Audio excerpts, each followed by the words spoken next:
We are going to be going through Cultural Competence, Chapter 8 today. So, as community paramedics, we don't just see patients in clinics or hospital. We meet them in their homes, neighborhoods, and communities, like we've mentioned before. That does give us a front row seat to the culture that shapes their health. Culture is present in what people eat, how families make decisions, and even in how patients view illness or healing. Cultural competence is what allows us to bridge those differences. It helps us understand why a patient may refuse a certain treatment and why they may turn first to prayer or home remedies, or why a family spokesperson might have to answer questions instead of the patient. This is the norm for them.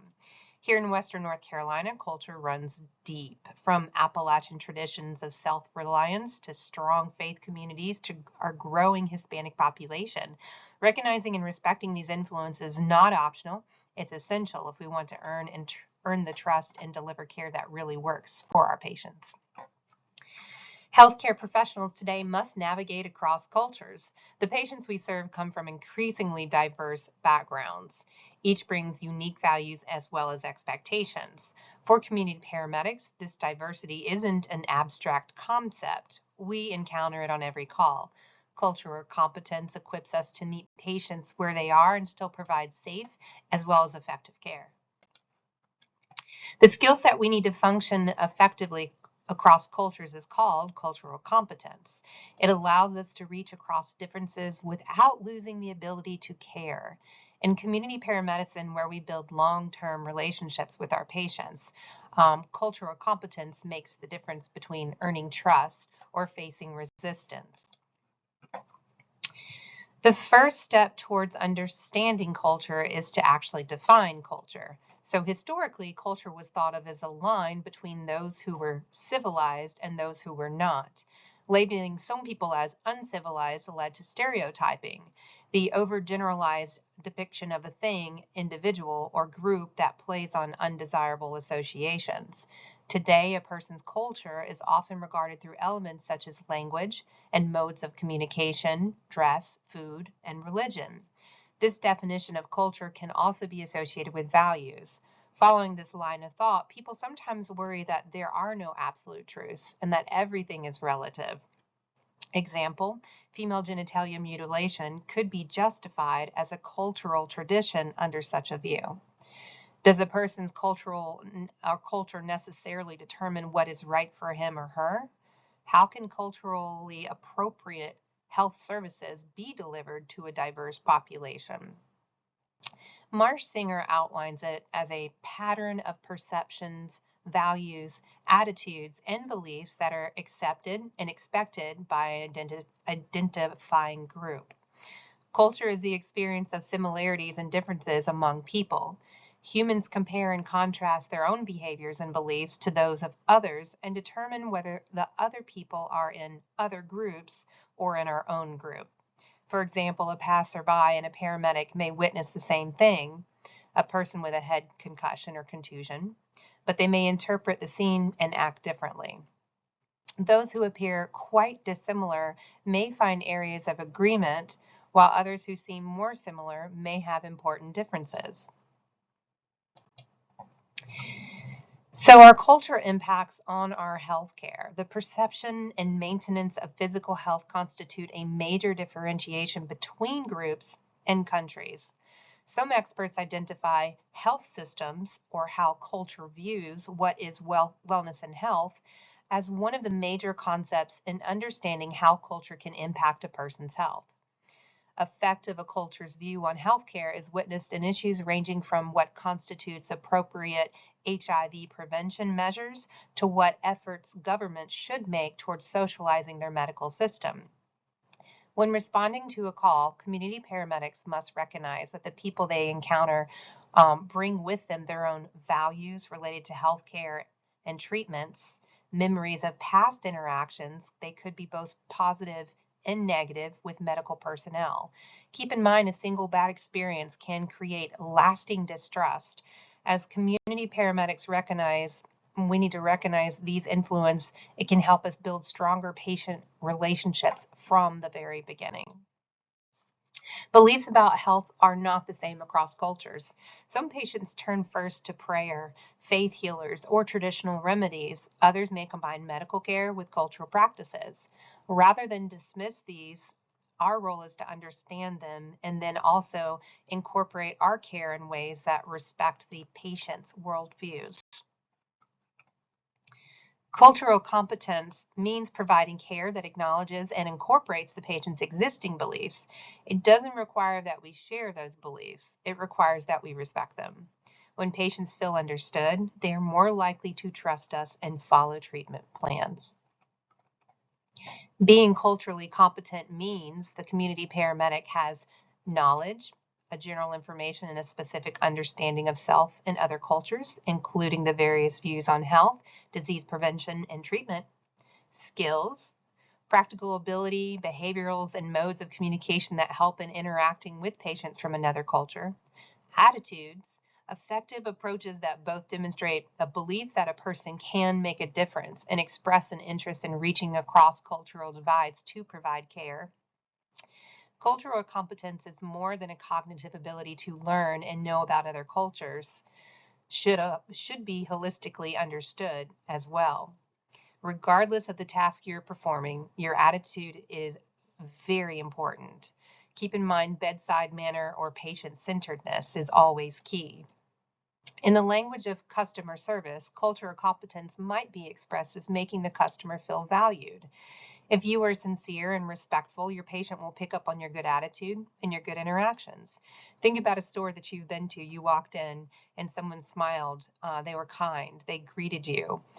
You may be inclined to go back because of that personal connection. Now think about a store you've gone into where you were ignored the entire time, or the particular person who worked up front was gruff with you. That may make your decision on whether or not you shop there again. Why is cultural competence so important? First, our demographics are changing. Our patients are older and more diverse. Second, cultural awareness helps us avoid marginalizing patients. Third, it allows us to model professional conduct in a world where healthcare interactions often set the tone for how patients view the system as a whole. Increasing cultural competence starts with looking inward. Identify your own values and biases. We all have them.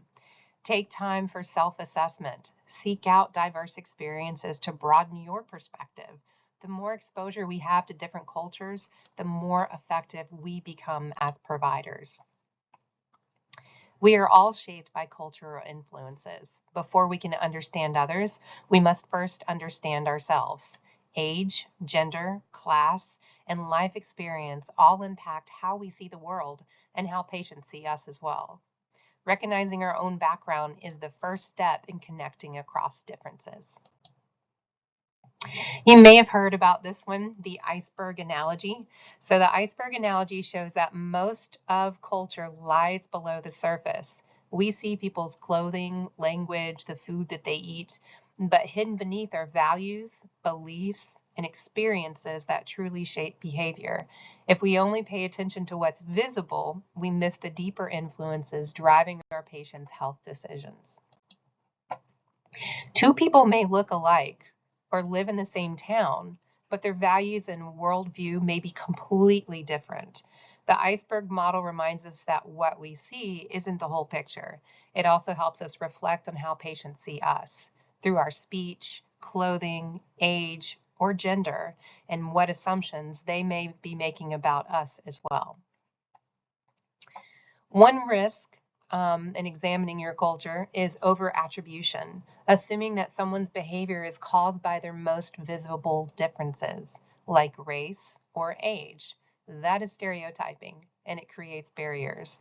Instead, we need to pause and ask, what else could explain this behavior? This habit of looking deeper helps us avoid bias and deliver fair care. North Americans tend to value being assertive, but this is not a universal value. In North America, we say the squeaky wheel gets the grease. Well, Chinese say the nail that stands up gets pounded down. As humans, we naturally evaluate what we see, labeling things as good or bad, right or wrong. but those snap judgments often mislead us. In community paramedicine, where trust is everything, misjudgments can cost us rapport with our patients.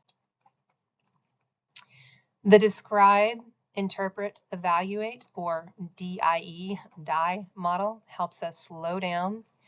First, describe exactly what you see. Then consider multiple possible interpretations for this. Only then should you evaluate. This simple process helps us avoid bias and make better decisions in the field.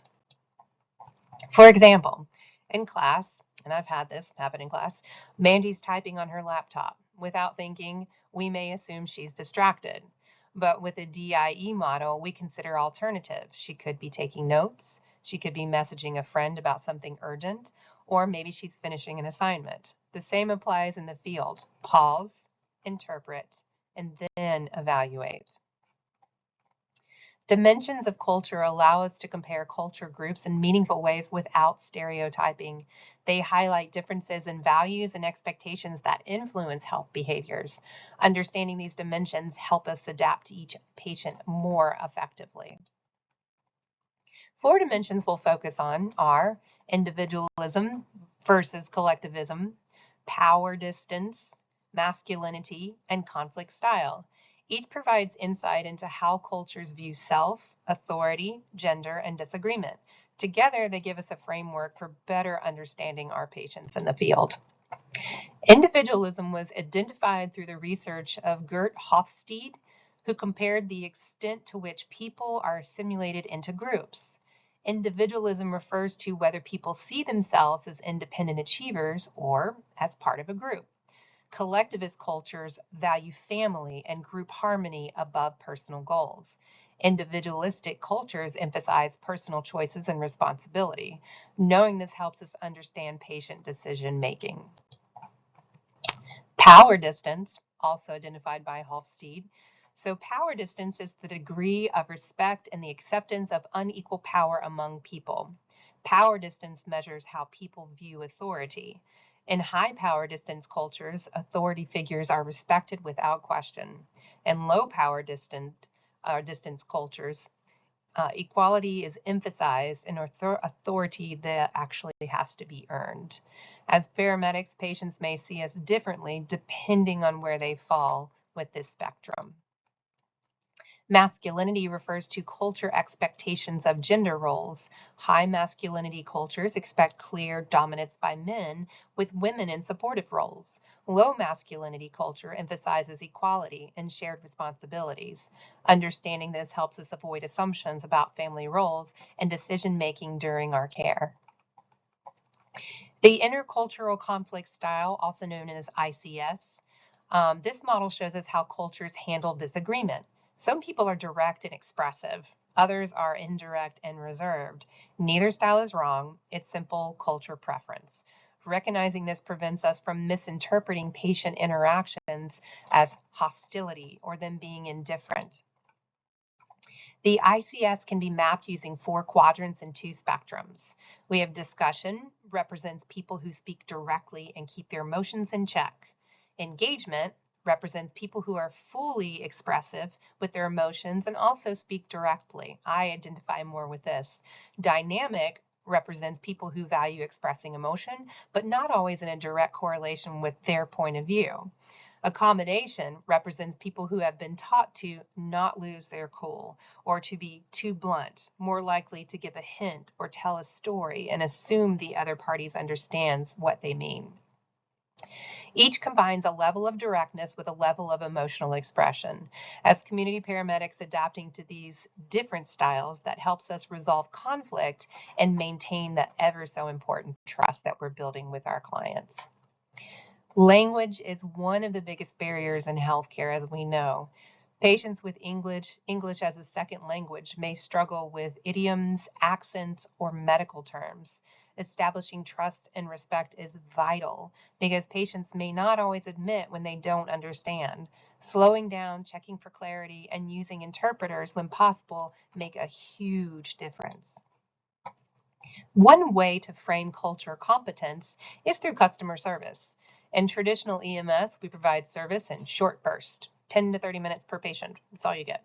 In community paramedicine, we return to the same patients repeatedly, often for months. That means our cultural awareness, patience, and respect become the foundation of the service we provide. Good cultural competence is good customer service. This chapter reminds us that cultural competence just isn't an extra skill. It's central to being an effective community paramedic. Unlike traditional EMS, we don't just drop patients off and move on. We step into their world. We see how they live. We build relationships over time. That means we're stepping directly into their culture, whether it's family traditions, faith practices, or beliefs about medicine. If we ignore culture, we risk misunderstanding our patients and losing their trust or missing the real reasons behind their health challenges. But when we respect and adapt to culture, we break down barriers. Patients open up, they follow through on care, and they see us as not an outsider, but as partners in their health. In community paramedicine, culture competence is what transforms a medical visit into meaningful care. It's what allows us to treat the whole person, not just the symptoms in front of us. And that's why this chapter is so important to the work that we do. Not a long one this time. That's all I got. Reach out if you have any questions.